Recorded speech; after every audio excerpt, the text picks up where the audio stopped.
Chitrapuri colony అక్రమాల కేసులో విచారణ పూర్తయింది. 2005 నుంచి 2020 వరకు జరిగిన అవకతవకలపై విచారణ జరిపిన కమిటీ నవంబర్ 27న ప్రభుత్వానికి నివేదిక అందించింది. అక్రమాలకు 15 మందిని బాధ్యులను చేస్తూ ఫైనల్ రిపోర్ట్ ఇచ్చింది. అక్రమాల్లో పాత, ప్రస్తుత కమిటీ సభ్యుల పాత్ర ఉందని తేల్చింది. కమిటీలో ఉంటూ నిధులు కాజేశారంటూ పలువురు సినీ పెద్దల పాత్రపై రిపోర్టులో కీలక అంశాలున్నాయి. తమ్మారెడ్డి, పరుచూరి వెంకటేశ్వరరావు, వినోద్ బాలా, కొమర వెంకటేష్, కాదంబరి కిరణ్, వల్లభనేని అనిల్ ను నిందితులుగా కమిటీ నిర్ధారించింది.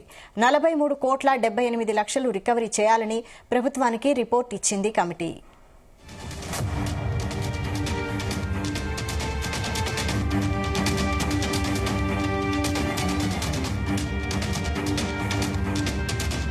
దీనిపై మరిన్ని updates crime bureau chief Raviteja అందిస్తారు. రవితేజ, చిత్రపురి కాలనీలో అనేక అక్రమాలు, అవినీతి జరుగుతుందంటూ అనేక సార్లు ఆ కాలనీని నమ్ముకొని లబ్ధి పొందినటువంటి వారు ఒకరు ఇల్లు పొందాల్సినటువంటి తమ పేర్లను తొలగించి ఇతరులకు కేటాయించారని ఒక పక్క, మొత్తానికి రాష్ట్ర ప్రభుత్వానికి అనేక రిప్రజెంటేషన్స్ రావడంతో ప్రభుత్వం దీనిపైన ఒక కమిటీని ఏర్పాటు చేసి ఆ కమిటీ 2005 నుంచి 2020 వరకు అసలు చిత్రపురి కాలనీలో ఎలాంటి అక్రమాలు జరిగాయి, ఎవరెవరు అవినీతికి పాల్పడ్డారు, ఎంత మేరకు ఈ కాలనీకి నష్టం చేకూర్చింది, అసలు సక్రమంగానే ఈ ఇండ్ల కేటాయింపు జరిగిందా లేదా అనే దాంతో కూడా ప్రభుత్వం ఒక కమిటీని ఏర్పాటు చేసి ఆ కమిటీ ద్వారా ఇప్పటికే రిపోర్ట్ కూడా సేకరించినట్టుగా తెలుస్తుంది. 2005 నుంచి మొదలుకొని 2020 వరకు కూడా జరిగినటువంటి అవకతవకలపై కమిటీ ఒక రిపోర్ట్ కూడా తయారు చేసి అది విచారణ చేపడుతున్నట్టుగా తెలుస్తుంది. నవంబర్ 27న ప్రభుత్వానికి కమిటీ తయారు చేసినటువంటి ఒక నివేదిక సమర్పించినట్టుగా తెలుస్తుంది. మొత్తం అక్రమాలకు 15 మందిని బాధ్యులను చేస్తూ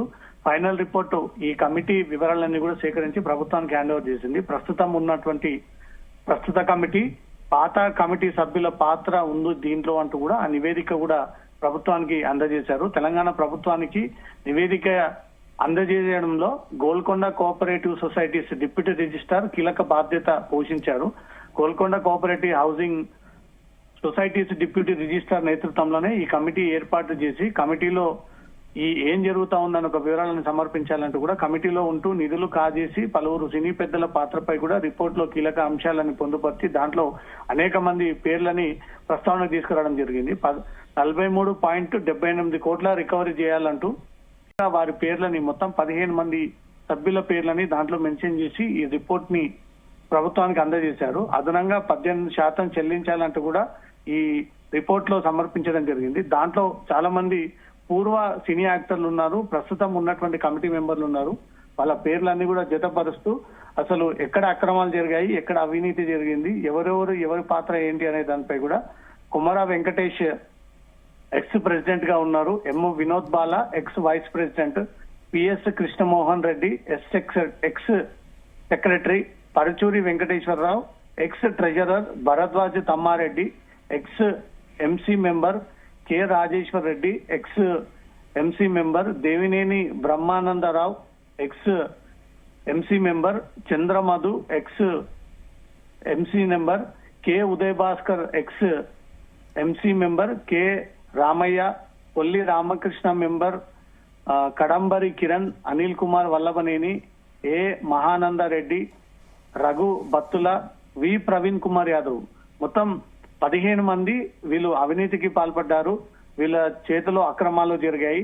వీళ్ళు irregularities in payment of huge advances in SVRM infra and other constructions companies అంటూ కూడా మొత్తం జరిగినటువంటి తతంగానంతా కూడా వాళ్ళ పేర్లు, వాళ్ళ హోదాలు, వాళ్ళు జరిపినటువంటి అవినీతి అన్ని కూడా జతపరిస్తే మొత్తం ఆ వివరాలన్నీ కూడా రిపోర్ట్ లో సమర్పించి అది ప్రభుత్వానికి సమర్పించడం జరిగింది. ప్రభుత్వం ఈ 43,78 కోట్లు వారి దగ్గర నుంచి రికవరీ చేస్తారా, వీరే పూర్తిగా బాధ్యులు, వీరి నేతృత్వంలోనే జరిగినటువంటి అవినీతి అంటూ కూడా ప్రభుత్వం ఏ నిర్ణయం తీసుకుపోతా ఉంది ఇప్పుడు చిత్రపురి కాలనీ విషయంలో అంటూ మాత్రం ఉత్కంఠంగా నెలకొంది. వైశాలి, అయితే ఇప్పటికీ రిపోర్ట్ లో ఉన్న వారి ఎవరైనా స్పందించారా?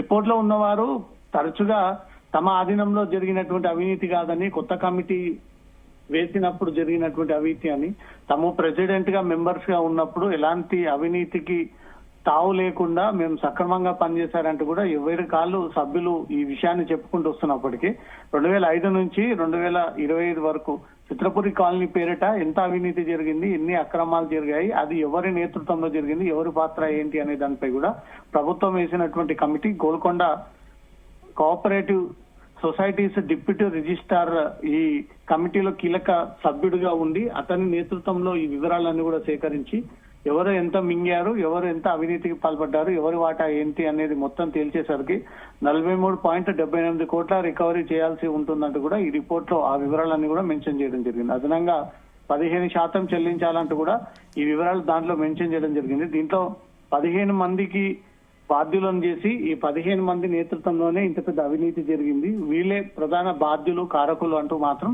ఈ కమిటీ రిపోర్ట్ ఇచ్చింది. కాబట్టి దీనిపైన ఫైనల్ గా ప్రభుత్వం ఏం నిర్ణయం తీసుకోబోతా ఉందనేదే ఇప్పుడు టెన్షన్ గా నెలకొంది Vaishali. Okay, thank you Raviteja.